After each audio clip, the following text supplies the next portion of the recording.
Joining me today is Leslie Uppinghouse, a horticulturist with the Lady Bird Johnson Wildflower Center. Thank you so much for joining us, Leslie. Thank you.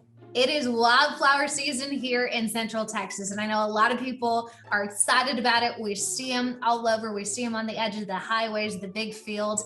Talk to me about the different types of wildflowers that grow this time of year in Central Texas. So typically the term wildflower, a lot of people can debate it, and I won't go down into the weeds on what is or isn't. But what people think about the wildflowers that they're seeing now in the spring are seasonal wildflowers that are annuals.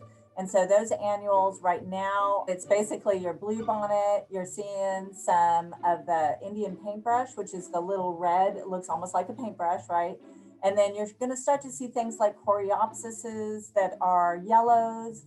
And then you'll see some lighter pink things that are pink evening primrose, and they're starting to show up and they're below. And then some people really notice the hot pink, like a deep burgundy pink, and those are wine cups. And some of those are perennials, but most of the ones that you see on the highway are annuals.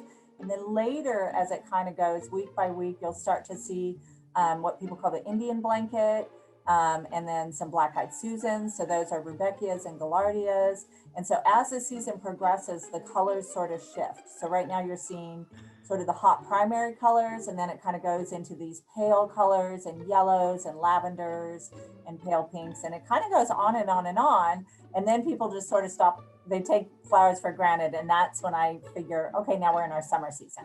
And then those are some of the more summer perennials.